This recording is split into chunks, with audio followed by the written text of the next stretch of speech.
Bon, salut les élèves. Aujourd'hui, on va parler de la dernière leçon, en gros, de cette unité de la probabilité. Et ce sont les événements indépendants. Avant, on a vu des événements qui dépendaient de l'un de l'autre, mais ici, ce sont des événements qui sont complètement indépendants. Alors, prenons l'exemple ici.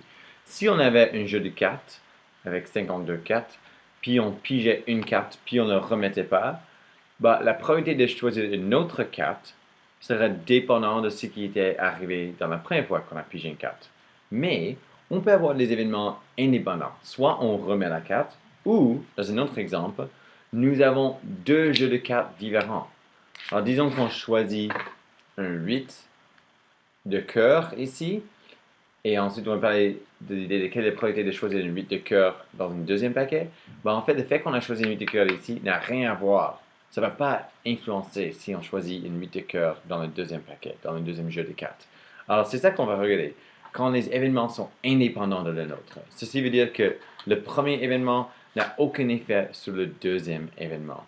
Euh, on avait aussi un peu parlé d'ici avant les trucs qui sont disjoints. Alors, l'idée de quand on regarde un diagramme de Venn, si deux événements sont disjoints, ça veut dire que, comme avec un jeu de cartes, un événement disjoint, ce serait de choisir une carte rouge et une carte noire. Alors, la carte ne pourrait pas être rouge et noire en même temps. Alors, ces événements sont disjoints. On va un peu regarder cela aussi. Donc, le premier exemple, on parle d'un dé à 6 faces, alors, en gros un dé ordinaire, et une pièce de monnaie. Alors on a pile ou face. Euh, on regarde un jeu où si on obtient un 6 avec le dé, ou si la pièce de monnaie tombe sur le côté face, ben dans ce cas-là, on peut gagner des points. Un point pour l'un ou l'autre. Dans le premier cas, c'est genre, soit ça tombe sur un 6, notre dé, ou c'est de face. Hein? Alors, ceci, c'est pas l'intersection, mais en fait, c'est l'union. Soit c'est une 6, soit c'est une face. Dans ce cas-là, on gagne un point. Par contre, si on reçoit une 6 et ça tombe sur une face, là, on reçoit 3 points. Alors, 3 points pour les deux résultats. Donc, ceci, c'est l'intersection des deux. S étant l'idée d'avoir un 6 et F tomber sur face. Et 0 point pour ni l'un ni l'autre. Alors ça c'est où on a S prime ou complément qu'on peut dire, ou, pardon, et F complément. Ceci veut dire qu'on n'a pas une 6 et on n'a pas une face. Okay? Alors ceci c'est l'intersection. Pardon. Donc on a deux amis qui jouent à ce jeu et le premier joueur a marqué 10 points gagne. Détermine la probabilité que Mokhtar marque 1, 0 ou 3 points. Alors, on a besoin de regarder. D'abord, pour commencer, la probabilité de lancer un 6, bah, il y a 6 côtés, 6 représente seulement un de ces côtés, alors c'est 1 sur 6.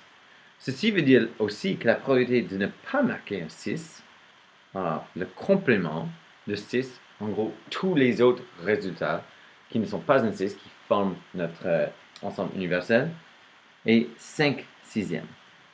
Ça, c'est parce qu'on peut tomber sur un 1, un 2, un 3, un 4 ou un 5. Alors, il y a 5 possibilités. Donc, la probabilité d'avoir un 6, c'est 1 sur 6. La probabilité de ne pas avoir un 6, c'est 5 sur 6. Maintenant, la probabilité d'avoir face, ceci, c'est 1 demi. C'est 1 sur 2. Parce que soit c'est pile, soit c'est face. Donc, la probabilité de ne pas avoir une face, complément de face, ou en gros pile, c'est aussi 1 demi. Une moitié du temps, ça devrait tomber sur face, l'autre moitié, ça ne devrait pas tomber sur face, et donc sur pile.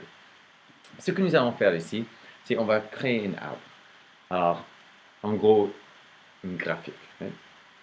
Ce qu'on fait, c'est qu'on commence avec, on a lancé notre dé, le dé. Donc, on va créer notre arbre ici. Et on dit que la probabilité d'avoir un 6, c'est 1 sur 6. Et dans ce cas-là, on finit avec un 6. Donc, la probabilité de ne pas avoir un 6, c'est le reste. 5 sur 6. Alors ici, on n'a pas 6. Prochainement,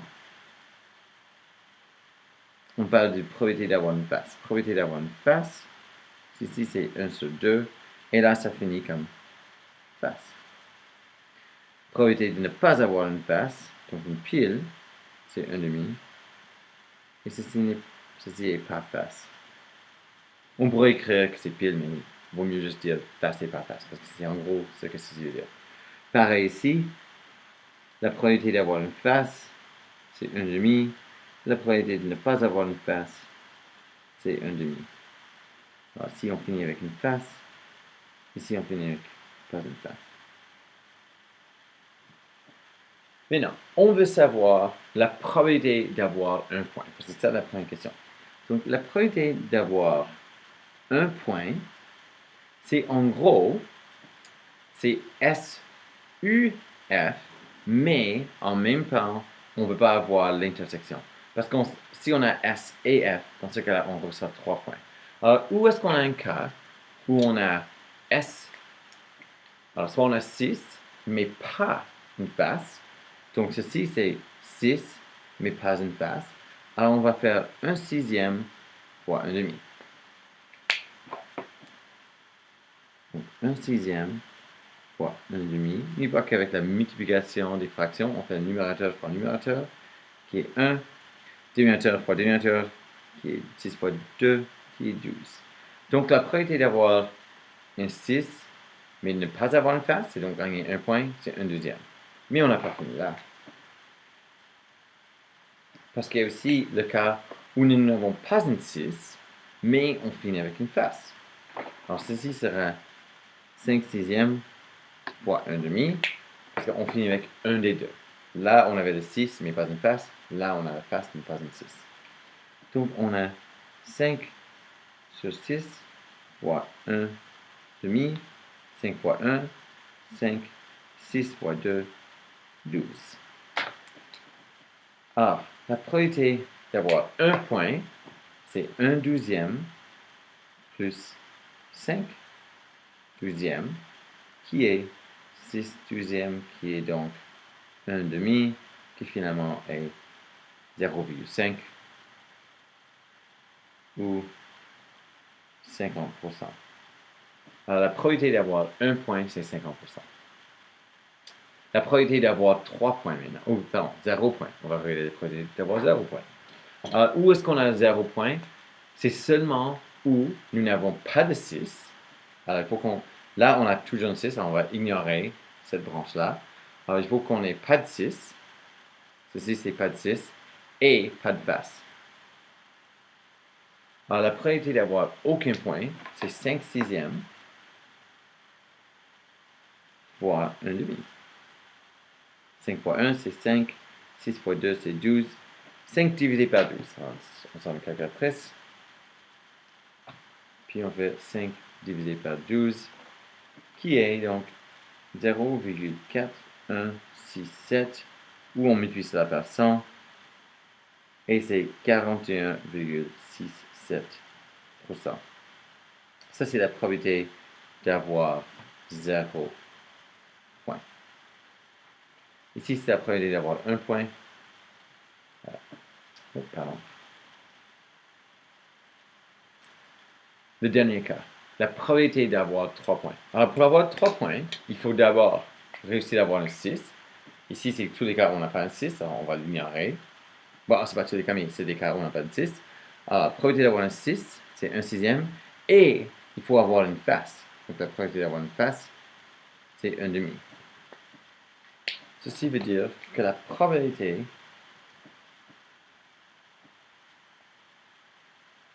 où on va avoir une 6 et une face, c'est 1 sixième fois 1 demi. Qui est donc 1 sur 12. Donc la probabilité d'avoir 3 points, c'est 1 douzième. Alors, ça en calculatrice.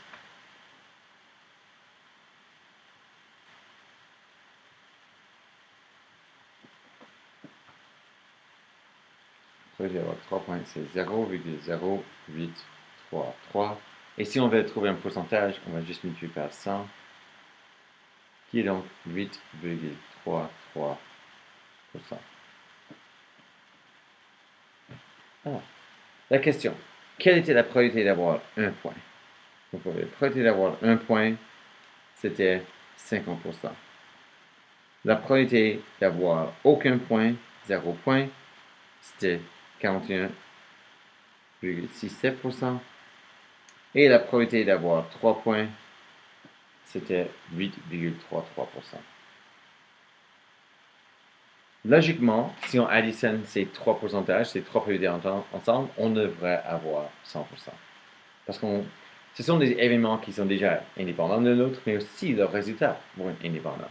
Parce qu'il n'y a aucun cas où on peut avoir un point et 0 point. Alors, ce sont des événements disjoints, où on va avoir un point et 3 points. Alors, on fait 50 plus 41,67 plus 8,33 et on a 100%. Voilà. On va tourner la page à la prochaine question, à le prochain exemple. OK. So, on a des événements indépendants et on va encore utiliser un organisateur graphique. C'est ça qu'on a utilisé la dernière fois. Les 1000 billets d'un tirage pour une œuvre de bienfaisance ont été vendus et déposés dans une baril. Alors, on a une baril avec 1000 billets dedans. Il y aura 2 tirages. OK, so ils vont tirer 2 fois. Alors, dans une baril, on a 1000 billets. Alors, on a des tickets qui sortent un peu dans ce baril. Très bien. On va tirer 2 fois. Le gros lot, alors, le gros prix sera attribué au premier tirage et le prix de consolation au deuxième tirage. Après chaque tirage, le billet gagnant sera remis. Alors, on pourrait gagner 2 fois avec un seul billet. Sera remis dans le baril pour pouvoir être tiré de nouveau. Max a acheté 5 billets. Détermine la probabilité au dixième de 100% près qu'il gagne au moins un prix. Alors, on a l'idée de gagner au moins un prix. Dès qu'on voit le mot au moins ou au plus, là, on va parler des cas différents. Donc, pour notre premier exemple, ce qu'on va faire, c'est qu'on va parler de notre premier billet. Sur le premier tirage. Puis on va dire que la probabilité qu'il gagne la première fois, lui,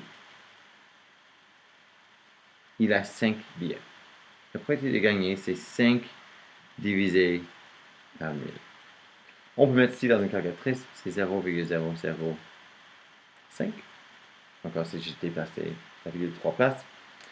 Ceci veut dire que la probabilité qu'il ne gagne pas, le complément, c'est 995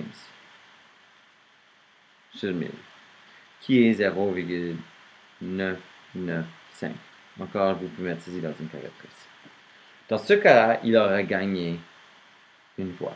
Il aura gagné, et ici, c'est pas gagné. Ensuite, on remet le billet. Il a gagné ou pas, on s'en fiche. On remet le billet, puis on pige encore. Comme on a remis le billet, lui, pour gagner le deuxième prix, on va dire, c'est toujours 5 sur 1000. Il y a toujours 1000 billets dans le truc. Et lui, il a toujours ses 5 parce que tout a été remis. Pour ne pas gagner le deuxième prix, c'est toujours 995 sur 1000.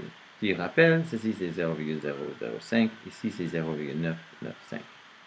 Pareil ici, il n'a pas gagné, ça ne change rien. Pour gagner la deuxième fois, c'est toujours 5 sur 1000 qu'il gagnera à 0,005. Et pour ne pas gagner la deuxième fois, le complément, c'est toujours 995 sur 1000 qui est 0,995. Et ici, ce qui arrive, c'est qu'il c'est un cas où il gagnera. Là, c'est pas gagné. Là, c'est gagné. Et là, c'est pas gagné. Détermine la probabilité au dixième de pourcent près qu'il gagne au moins un prix. Alors, ce qu'on a besoin de trouver, c'est quelle est la probabilité qu'il gagne une fois et une deuxième fois, qu'il gagne les deux prix. ce qu'on fait, c'est on fait 5 divisé par 1000 fois 5 divisé par 1000. 5 divisé par 1000 fois 5 divisé par 1000. Ceci nous donne 0,000025. Si on le veut en pourcentage, on le multiplie par 100 et ça nous donne 0, je fais ici 0,0025%. Alors ça, c'est un nombre décimal qui représente la même chose. Maintenant, pour avoir gagné une fois et ne pas gagner, on va avoir 5 sur 1000 fois 995 sur 1000. 5 divisé par 1000 fois 995 divisé par 1000. Et là, ce qu'on a, c'est 0,004975. Si on veut trouver un pourcentage, c'est 0,4975%. Alors, on n'a même pas 1%. On n'a même pas, voilà, là, on aurait la moitié de 1%. Alors, on voit que la probabilité, c'est très petit. Alors ici, la probabilité de ne pas gagner la première fois, mais ensuite gagner la deuxième fois, encore, c'est 995 divisé par 1000 fois 5 divisé par 1000.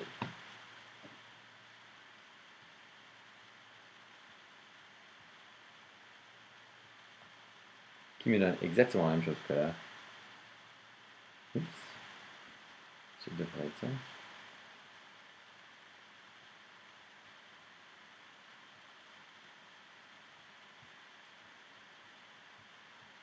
Voilà. Encore, pour trouver un pourcentage, on multiplie par 100. Ici, 0,4975%. Alors, on peut voir qu'ici, on a un très petit pourcentage, très petit pourcentage, très petit pourcentage. Ceci veut dire que ne pas gagner et ne pas gagner représentera le reste des cas. Ça va être un très grand nombre pour le pourcentage, parce que ça va être très probable qu'on ne gagne pas. Parce qu'on va faire 995 sur 1000 fois 995 sur 1000.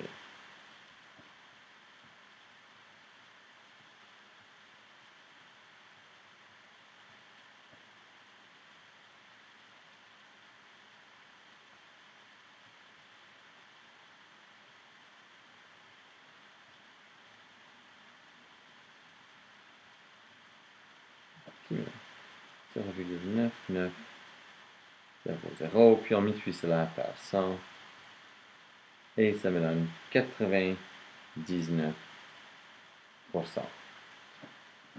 La question, c'est quelle est la probabilité au dixième de pourcent près qui gagne au moins un prix? Alors ici, il va gagner, donc ça c'est gagner deux prix. Ici, il va gagner et ne pas gagner, donc ceci c'est gagner un prix. Ici, il ne va pas gagner, mais ensuite il va gagner, ceci c'est un prix. Et dernièrement, nous avons pas gagné et pas gagné, qui est donc gagné aucun prix.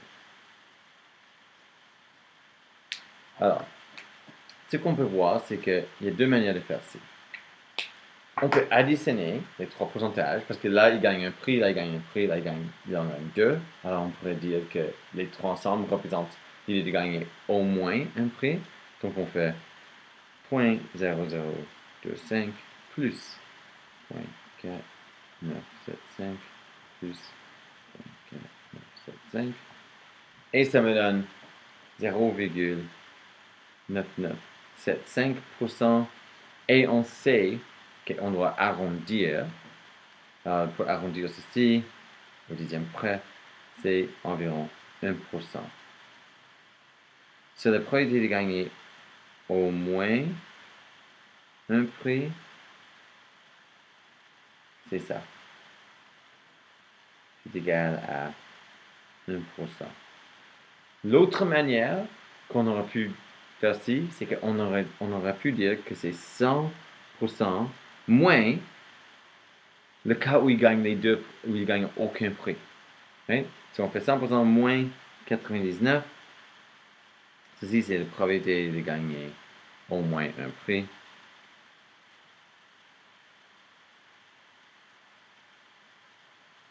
Ce serait 100 moins le cas où il en gagne aucun.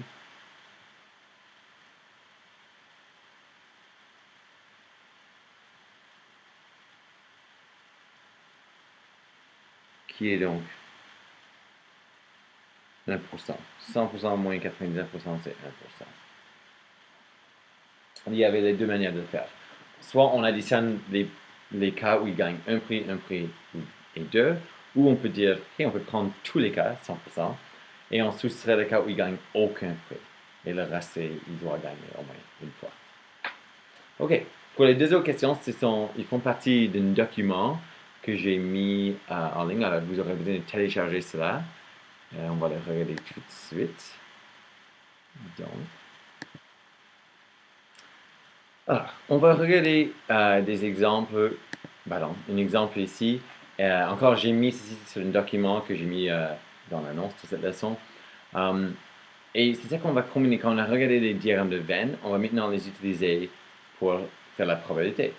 Alors, on a 41 élèves de la 12e année. Alors, on a 41 élèves dans un cours d'appliqué de la 12e année.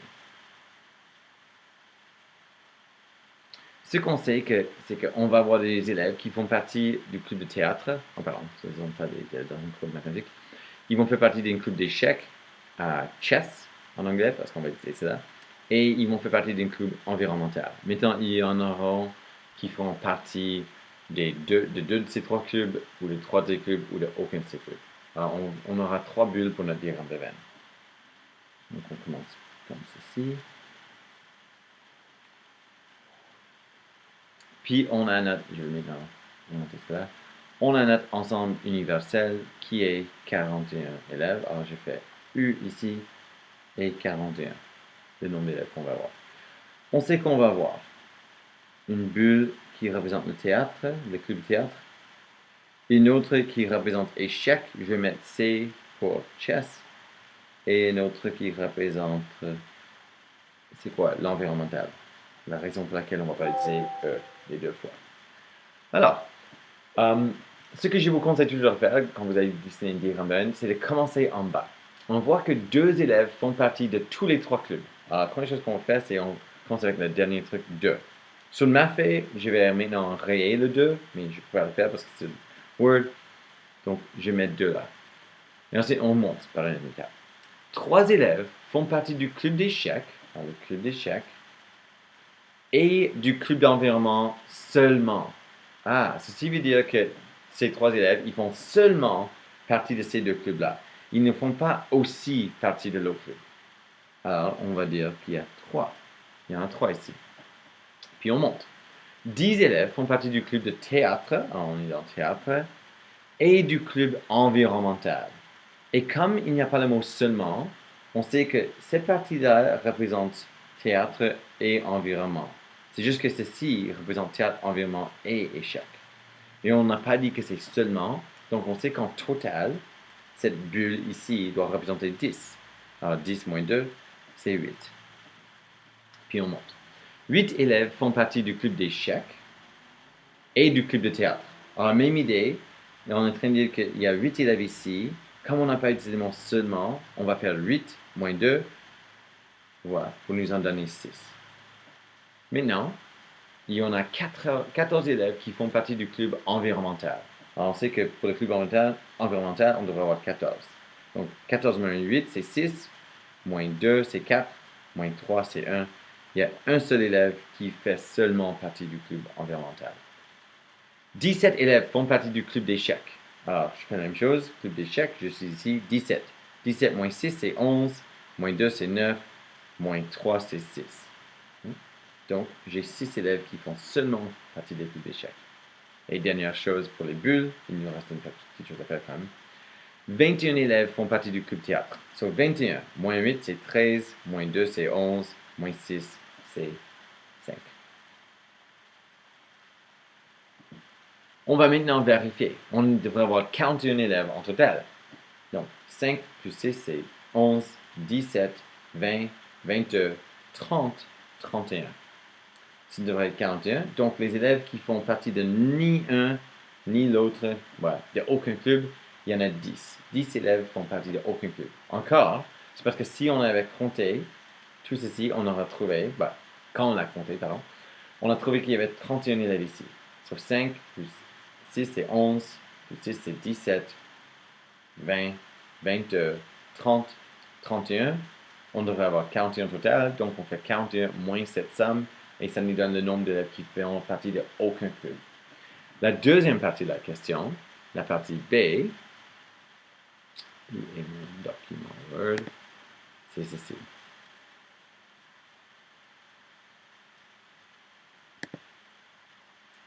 Quelle est la probabilité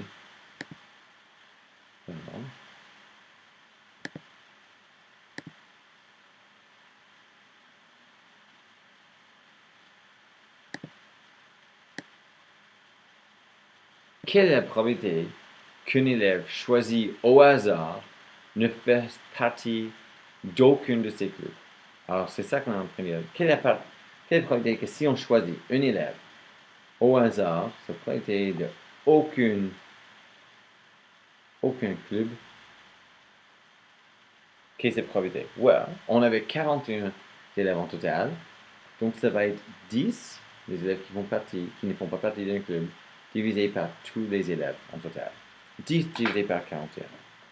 On fait ça ici. Puis on fait 10 divisé par 41. Et c'est un peu moins qu'un quart. Il est donc 0,2439. Ça, c'est notre nombre décimal qui représente cette probabilité, mais on va le mettre en pourcentage. Et on a donc 24,39%. Tous ces trois nous donnent la même réponse.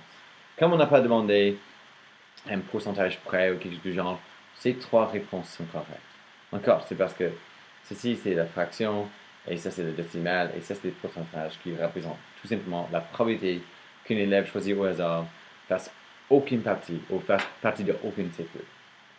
Voilà, donc ça c'est la dernière leçon pour cette unité. Je vais mettre ceci en ligne, je vais mettre la révision aussi. Alors il y aura 2 annonces pour aujourd'hui.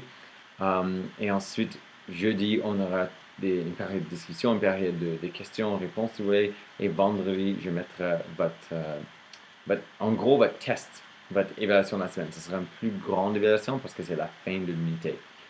Ce qui veut dire que la semaine prochaine, on commencera une nouvelle unité. Ok, comme d'habitude, j'espère que vous allez très bien. Évidemment, vous me manquez beaucoup.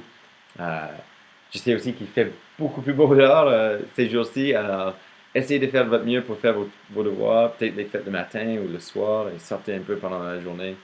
En tout cas, passez une bonne journée. Puis on se verra bientôt. Au revoir.